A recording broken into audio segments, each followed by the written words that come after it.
శ్రీ మాత్రే నమః. లలితమ్మ భక్తులందరికీ ప్రణామములు. మనము లలితా సహస్రనామాల అర్థాన్ని చెప్పుకుంటున్నాం కదా, జాగ్రత్తగా వినండి. ఇంతవరకు 3 శ్లోకాల అర్థాలను చెప్పాము.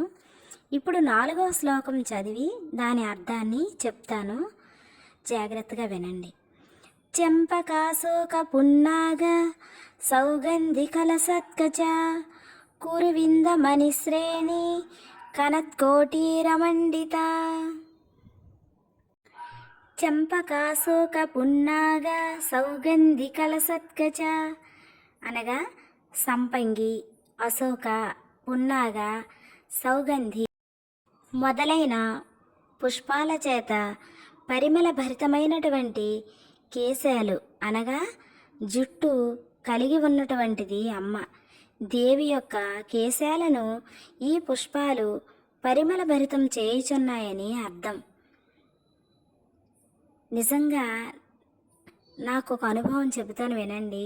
ఒకసారి మణిద్వీప వర్ణన పూజ చేసిన తర్వాత ఉదయం మనం సమర్పించిన పూజా ద్రవ్యాల పరిమళాలు ఇల్లంతా వ్యాపిస్తాయి, అది కామన్. కానీ మధ్యాహ్నం ఒక్కసారి ఇంట్లోకి పరిమళ భరితమైన సువాసన వచ్చింది.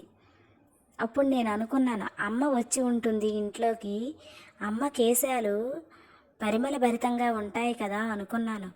ఇలాంటి అనుభవాలు మీకు కూడా ఎదురైతే కామెంట్ చేయండి. ఇప్పుడు శ్లోకంలోకి వెళ్ళిపోదాం. కురువింద మణిశ్రేణి కనత్కోటీరమండిత అనగా పద్మరాగ మనులచే అలంకరింపబడినటువంటి కిరీటాన్ని అమ్మ ధరించింది. కురువిందమనగా ఎర్రగా ఉండునట్టిది. ఎర్రగా ఉండు శిలల నుండి పుట్టినది పద్మరాగమణి. ఆ మనుల చేత అలంకరించబడినటువంటి స్వర్ణమయ కిరీటమును దేవి తన శిరస్సునందు ధరించి ఉన్నది అని అర్థం. ఈ విధంగా అమ్మ సౌందర్యాన్ని వర్ణించడం మనలాంటి వాళ్ళకి అర్హత లేని పని. కానీ లలితా సహస్రనామాలలో అమ్మ సౌందర్యాన్ని, అమ్మ బాహ్య రూపాన్ని, ప్రతి అణువుని కూడా కళ్ళకు కట్టినట్లు వర్ణించారు. దీనిని మనం చదివిన, విన్న అమోఘమైన ఫలం వస్తుంది. ఆ ఇంట్లో గ్రహ దోషాలు, వాస్తు దోషాలు, ఆ ఇంట్లో అన్నీ నశిస్తాయి.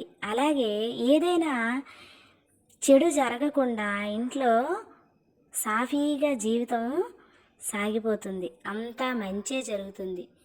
కాబట్టి మీరు ప్రతిరోజు లలితా సహస్రనామాల్ని చదవడం కానీ లేదా యూట్యూబ్లో పెట్టుకొని వినటం కానీ చేయండి. చేయటం వల్ల మీకు దాని ఫలితం మీకు మీరుగానే చెవి చూడాలి. ఎవరో చెబితే వినేది కాదు, ఇది సొంతంగా ఎక్స్పీరియన్స్ చేస్తే కానీ తెలియదు. నా వీడియో కనుక మీకు నచ్చినట్లయితే లైక్ చేయండి, షేర్ చేయండి. Thank you friends.